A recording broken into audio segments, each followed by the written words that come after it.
നോക്ക്, ഒരു പട്ടവും ഒരു കുട്ടി. ഈ കുട്ടി പട്ടം പറപ്പിച്ചുകൊണ്ടിരിക്കുകയായിരുന്നു.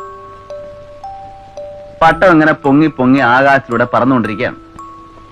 കാറ്റിന്റെ ഗതി അനുസരിച്ച് കുട്ടി ഇങ്ങനെ നൂല് അയച്ചു വിട്ടുകൊണ്ടിരുന്നു. അങ്ങനെ പൊങ്ങി പൊങ്ങി നക്ഷത്രങ്ങൾക്കിടയിലൂടെ സഞ്ചരിച്ച് ചന്ദ്രനിലെത്തണമെന്നായിരുന്നു പട്ടത്തിന്റെ മോഹം.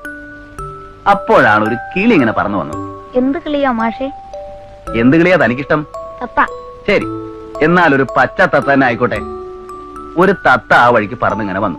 തത്തമ്മ അത്ഭുതപ്പെട്ടു പോയി. ഒരു കടലാസ് പട്ടം ഇത്ര ഉയരത്തിൽ പറക്കേ? തത്തമ്മ പട്ടത്തെ അഭിനന്ദിച്ചുകൊണ്ട് പറഞ്ഞു, കൊള്ളാലോ നീയെ, കിളികൾക്ക് പോലും ഇത്ര ഉയരത്തിൽ പറക്കാൻ പറ്റില്ല. അപ്പോ അഹങ്കരിച്ചുകൊണ്ട് പട്ടം പറഞ്ഞു, ഇതിനേക്കാൾ എത്രയോ ഉയരത്തിൽ എനിക്ക് പറക്കാൻ കഴിയും. ആ നൂല് കെട്ടിയിരിക്കുന്നത് കണ്ടോ? ആ നൂലിന്റെ അറ്റം പിടിച്ചിരിക്കുന്ന കുട്ടിയെ കണ്ടോ? അവൻ ആ നൂലിങ്ങനെ വലിച്ചു പിടിച്ചിരിക്കുകയാണ്. ആ നൂലില്ലായിരുന്നെങ്കിൽ പറന്ന് പറന്ന് ഞാൻ ചന്ദ്രനിലെത്തുമായിരുന്നു. പച്ചത്തത്ത അത്ഭുതം കൊണ്ട് കണ്ണു മിഴിച്ചു. അവള് പറഞ്ഞു, അങ്ങനെയാണെങ്കിൽ ഞാൻ ഈ നൂല് പൊട്ടിച്ചു തരാം, നിനക്ക് ചന്ദ്രനിലേക്ക് പറക്കാവല്ലോ.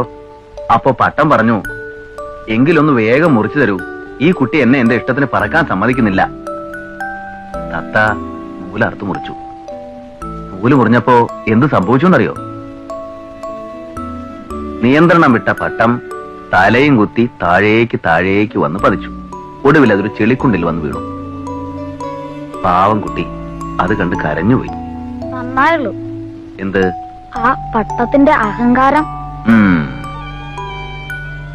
കുട്ടികളെ, നിങ്ങളാണ് ഉയരത്തിൽ പറക്കുന്ന ആ പട്ടങ്ങൾ. പട്ടം പറപ്പിക്കുന്ന കുട്ടി എന്നെ പോലുള്ള മാഷന്മാരും.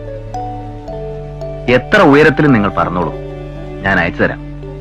കാറ്റിന്റെ ഗതിക്കനുസരിച്ച് നിയന്ത്രിച്ച് ചന്ദ്രനിലെത്തിക്കാൻ. ആ നൂല് ഒരു ബന്ധനമായിട്ട് കാണരുത്. അത് പൊട്ടിച്ചു കളഞ്ഞാൽ നിയന്ത്രണം വിട്ട് താഴെ ചെളിക്കുണ്ടിൽ വീഴും.